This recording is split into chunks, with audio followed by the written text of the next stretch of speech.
G'day folks, my name's Selby and you're watching Whose Go Is It? A video channel about board game stuff. Now today's is going to be the very first in a series of rules refresh videos in which I'll remind you how to play a game that you may have played before. You've played it before but you can't quite remember all the details and you can't be stuffed reading the entire rulebook.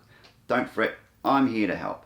Now we're going to kick it off with a little game called the Clans... Oops, sorry, wrong Scottish game. How embarrassing. There we go. The Isle of Skye. Published by Mayfair Games. It's designed by Andreas Pelikan and some guy named Alexander Pfister. It's a tile-laying, family-weight game. I love it. My kids will occasionally humour me with the game. Let's go play.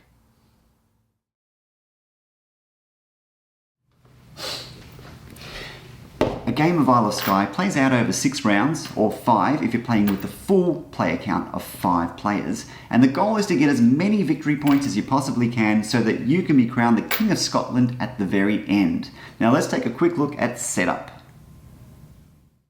Place the game board in the middle of the table, making sure it's on the right side for your player count. Next, randomly draw 4 of the 16 scoring tiles, placing them on windows A, B, C and D. After that, the round marker goes on the leftmost bowl of the round track, and the coins, they can go in a stack somewhere on the table that everybody can reach. Each player chooses a colour, places their scoring marker on the 0, takes a player screen, places it in front of them, along with a landscape tile with their starting castle, a discard marker, and the youngest player gets the honour of going first, so they get this starting player token. Chuck the bag of landscape tiles on the table, and you're ready to go. Each round of Isle of Skye has 6 phases, and these are outlined on the back of the player screens. Let's start with phase 1, income. In each income phase, including the first round, each player receives $5 per their starting castle, plus $1 for each barrel of whiskey that can be traced back to their castle via a road. If the barrel of whiskey cannot be traced back to the castle via a road, they don't receive the money. This player, for instance, would receive $7. From round 3 onward, there is a blatant catch-up mechanism whereby each player would receive a certain amount of money based on the number of players that are ahead of them on the score track. So in this example, in round 3, the red player would receive $2 and the blue player would receive $1. If instead this were round 5, then the red player would actually receive $6 and the blue $3. Phase 2 is the draw tiles and set prices phase. What happens here is, in turn order, each player reaches into the bag, grabs 3 tiles and places them face up in front of their player screen, like so. They then assign their discard token to one of those tiles and a certain amount of money based on their apparent worth to the remaining 2 tiles. That brings us to phase 3, the discard a tile phase. This is the simplest phase in the entire game. What happens here is we lift up our screens and whichever tile has a discard token assigned to it gets the flick. Easy. Phase 4 is the buy a tile phase, which is arguably the most tense, most fun part of the game. In phase 4, in player order, everybody takes turn to greedily look around the table trying to discover who has the most juicy, most undervalued tile of all. Once you've decided which tile you want, you pay its owner the amount of money that they had set for that tile. You take the tile, put it off to the side, don't put it into your kingdom just yet. Now the opponent keeps the money you gave them, as well as the money that they had previously allocated to that tile. At the end of this phase, you will most likely have bought a tile, and you may have tiles in front of you that weren't purchased, as well as money that you had assigned to them earlier on in the round.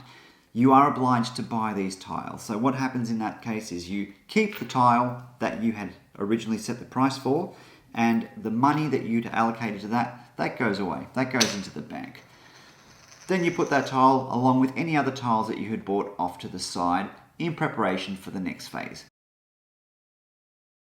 Phase 5 is the build phase, where any tiles that we had just purchased get added to our kingdom. There are a few rules that we need to abide by here, so let's go through those. When placing tile, each tile being added must share at least one edge with an existing tile in your territory. Each edge being shared must match in terrain type, so water must match water, grass must match grass, mountain must match mountain. One thing that doesn't have to match though is roads. Roads do not need to be continuous. Generally, they probably should be, but they don't have to be. And this rule seems to trip up a lot of people. Now, if you're left with a tile at this stage of the game that you can't add to your kingdom, unfortunately, you've got to chuck it back in the bag. Maybe you should have planned a bit better. Next, we proceed to phase 6, which is end of round scoring. At this stage, everyone earns victory points based on the criteria for the current round. Let's have another look at the board. Check the ribbons under the current round bowl to see which scoring tiles are applied to the current round. There are either going to be 1, 2, or 3. Each tile is then assessed independently of the others. Players advance their scoring markers one space for every victory point scored. A player has to have at least one of the required features to qualify for any scoring, and if there's a tie, each tied player receives 5 victory points, but the 2 victory points is not awarded. After this, the round marker gets moved one space to the right, and the first player token gets passed to the player on the left. Now, if that was a final round, we proceed to end of game scoring, where we can get a few more juicy points. At the end of the game, each player receives additional victory points for each scroll tile that they have placed in their territory. Identical scrolls both score. Now, if a scroll is in a completely or fully enclosed area, the player receives double the amounts of points for it. After this, each player exchanges his gold and receives 1 victory point per 5 gold. The player with the most victory points at the end of the game is the winner, and ties are broken in favour of the player who has the most gold. That player is officially the King of Scotland, at least until the next game. I hope you enjoyed this video. Please be sure to like and subscribe if you want more of this content, and I'll see you soon. Thanks for watching. Whose Go Is It?